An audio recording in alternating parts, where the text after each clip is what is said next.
આજે આપણે નાની મોટી ભૂખ માટે નવો નાસ્તો બનાવીને તૈયાર કરીશું, તો વિડીયો ખાસ જોજો અને મારી ચેનલ ઉપર નવા હો તો ચેનલને સબસ્ક્રાઈબ કરી દેજો. ફેસબુક પરથી જોઈ રહ્યા હોય તો ફેસબુક પેજને ફોલો કરી લેજો, રોજ નવા વિડીયોના નોટિફિકેશન તમને મળતા રહેશે. અહીંયા મેં 1 કપ જેટલી દૂધી છે એ સમારીને નાના ટુકડામાં લીધેલી છે. હવે દૂધીને આપણે એકદમ ફાઇન પેસ્ટ બનાવી દેવાની છે, કેમ કે દૂધી છે ઘણા લોકોને બિલકુલ પસંદ જ નથી. તો આપણે દૂધીનો ઉપયોગ એવી રીતે કરવાનો કે જેમને ખબર પણ ના પડે. તો હવે દૂધી થોડી પીસાઈ જાય ત્યાર પછી એની અંદર 2 ચમચી જેટલું આપણે પાણી નાખી દઈશું, જેથી એકદમ સરસ એવી પેસ્ટ બનીને તૈયાર થઈ જાય. તો અહીં આપણી દૂધીની પેસ્ટ બનીને હવે રેડી થઈ ગઈ છે. તો હું તમને બહારથી પણ બતાવી દઉં કે થોડાક નાના મોટા અંદર રહી જાય ટુકડાઓ તો ચાલે, પણ વધારે મોટા ટુકડા હોય એવું નહીં, વધારે સરસ એવું પીસી લેવાનું. તો હવે આપણે એને એક બાઉલની અંદર ટ્રાન્સફર કરી દીધી છે અને આપણે એક વઘાર કરીશું. તો પેનમાં ચમચી જેટલું ઘી અથવા તો તેલ તમારી ચોઈસ પ્રમાણે તમે લઈ શકો. સાથે થોડી અડદની દાળ છે અને ચણાની દાળ. ચણાની દાળ બહુ સરસ લાગે છે, એટલે નાસ્તો હોય એ પ્રમાણે તમે વધારે લ્યો તો પણ ચાલે. સાથે આપણે જીરું અને ચપટી હિંગ નાખી દઈશું. દાળને થોડી આપણે સરસ સાતળી લઈશું, જેથી દાળ સરસ થઈ જશે ને તો ખાવામાં પણ એનો ટેસ્ટ એકદમ સારો એવો આવશે. અને ચણાની દાળ છે ને એ ખાવામાં આવે ત્યારે ટેસ્ટ વધારે ગમે છે. હવે આપણે એની અંદર દૂધી પણ નાખી દઈશું, જે પીસીને રાખી છે એ. અને દૂધીને આપણે ચલાવી લઈએ તેલની સાથે જ. અને સાથે આપણે હવે મેં અહીંયા આદુ મરચાંની પેસ્ટ લીધી છે. તમે આદુ મરચાં અને લસણ પસંદ હોય તો તમે અહીંયા લસણ પણ નાખી શકો છો, તો ટેસ્ટ તમારો થોડો વધારે આવશે.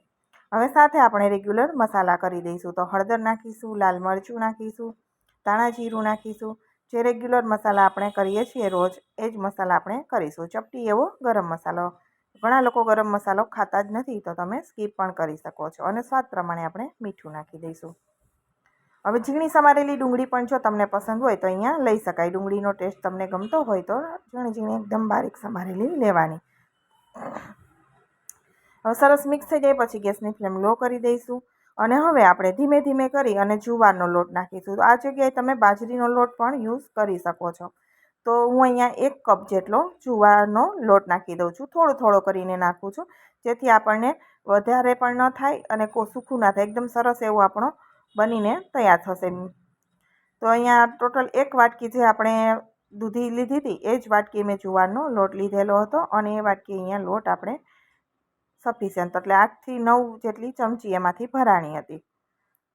બધો લોટ નાખી દીધો છે અને અહીંયા જોઈ શકો છો કે આપણે ખીચું હોય ને એવું બનીને અત્યારે તૈયાર થઈ ગયું છે. ગેસની ફ્લેમ હવે આપણે બંધ કરી દઈશું અને ઝડપથી ઠંડુ થાય ને એટલે એને એક પ્લેટમાં આપણે લઈ લઈએ. થોડુંક સ્પ્રેડ કરી દઈએ એટલે ફટાફટ એ ઠંડુ થઈ જાય. હવે ઉપરથી અહીંયા હું લીલા ધાણા નાખું છું. થોડું ઠંડુ થાય પછી મેં અહીંયા લીલા ધાણા નાખ્યા છે. અને ડુંગળી છે તમે આ જગ્યાએ નાખવાની. તમારે નાખવી હોય તો ઝીણી સમારેલી અત્યારે એની અંદર તમે નાખી શકો છો. શાકભાજી તમારે જે જોઈએ તમારી ચોઈસ પ્રમાણે તમે લઈ શકાય. હવે થોડું ઠંડુ થાય એટલે આ રીતે આપણે ધાણા નાખી મિક્સ કરી દઈશું. અને જુવારનો લોટમાં બાઇન્ડિંગ હોતું નહોતું, પણ આ રીતે કરો ને એટલે ચીકાશ આવી જશે સરસ એવી. અને એમાંથી આપણે નાના બોલ્સ બનાવીને રેડી કરી લઈશું. તો ડાયાબિટીસ હોય, જેમને વજન ઘટાડવું હોય, એ બધા લોકો માટે કામનું છે, કેમ કે આ રીતે તમે બનાવીને ખાશો તો ટેસ્ટ પણ એકદમ સરસ અને અલગ જ લાગશે, અને બનાવવામાં પણ સરળતા અને હેલ્થ માટે પણ સારું. તો હવે બધી ગોળીઓ બનાવીને મેં તૈયાર કરી દીધી છે અને 10 મિનિટ માટે આપણે સ્ટીમ કરી લઈએ. તો સ્ટીમરની અંદર અત્યારે મેં મૂકી દીધી છે. ગેસની ફ્લેમ મીડિયમ ટુ હાઈ રાખી છે અને 10 મિનિટ આપણે એને બાફીશું. 10 મિનિટ તમે જોશો ને તો તમને ગોળીઓ દેખાશે જ કે થોડી બફાઈને સરસ એવી થઈ ગઈ છે. હવે આપણે એને ઠંડી થાય પછી જ આપણે આ રીતે ટચ કરીશું એટલે એની મેળે બધી ગોળી છે છૂટી થઈ જશે. તો અહીંયા ઠંડી થયા પછી તમે જોઈ શકો છો. હવે આપણે એનો વઘાર કરી દઈશું. તો વઘાર પણ તમે તમારી ચોઈસ પ્રમાણે અલગ રીતે કરી શકાય, કે તમને મંચુરિયન જેવો ટેસ્ટ જોઈએ છે તે રીતે પણ તમે બનાવી શકાય. સાદો ઢોકળા જેવો ટેસ્ટ જોઈએ તો એ રીતે પણ કરી શકાય. તમારી ચોઈસ પ્રમાણે તમે વઘાર પણ કરી શકો છો. હવે અહીંયા ચમચી તેલ રાખી, તેલ ગરમ થાય એટલે આપણે એમાં રાઈ અને હિંગ, મીઠા લીમડાના પાન નાખી દઈશું અને સફેદ તલ નાખી દઈશું. ત્યાર પછી આપણે એની અંદર ગોળીઓ નાખીશું. તો આ જગ્યાએ તમારે જો વેજીટેબલ લેવા છે તો વેજીટેબલ તમે બધા અંદર નાખી શકો છો, બધા મસાલા કરી અને પછી ગોળીઓ એની અંદર નાખવાની. અને જો સોસવાળા કરવા હોય તો પણ એ રીતે બધા શાકભાજી નાખી સોસ નાખી અને પછી ગોળીઓ નાખવાની. તો જુવારમાંથી પણ એકદમ સરસ એવી વેરાયટી બનીને તૈયાર થઈ જશે. હવે મેં અહીંયા થોડો એવું કાશ્મીરી મરચું ઉપર ભભરાવ્યું છે.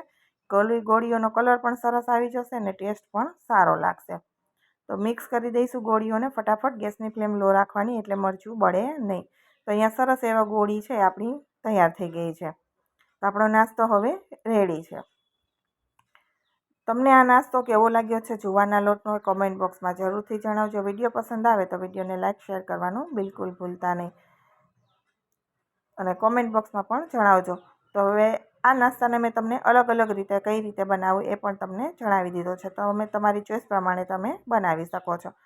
તો અહીંયા આપણો જુવારનો હેલ્ધી એવો નાસ્તો બનીને અત્યારે રેડી થઈ ગયો છે. અને અમારા ઘરમાં દહીંની ચટણી સાથે કે વઘારેલા દહીં સાથે ખાવામાં આવે છે, જેનો ટેસ્ટ પણ એકદમ સરસ એવો આવે છે. તો એકવાર તમે જરૂરથી ટ્રાય કરજો અને જો તમે અલગ રીતે કરતા હોય તો પણ કોમેન્ટ બોક્સમાં જરૂરથી જણાવજો.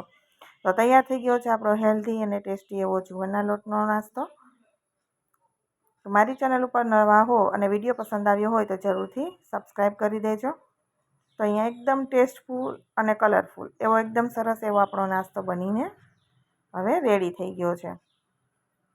ફરી મળીશું આવા જ નવા વિડીયો સાથે. આવજો, બાય બાય, ટેક કેર.